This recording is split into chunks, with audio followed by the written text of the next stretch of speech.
In celebration of Surgical Technology Week, John Wood Community College gave us an inside look at their surgery simulation lab. About 15 students graduate each year with an Associates of Science degree with a concentration in surgical technology. They're responsible for prepping the operating room and sterilizing equipment. Some call them the unsung heroes of the healthcare industry. We're just excited this week to be celebrating Surgical Technology Week.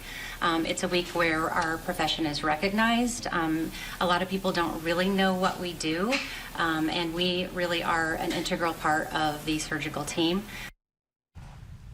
And for more information about John Wood's classes, just go to WGEM.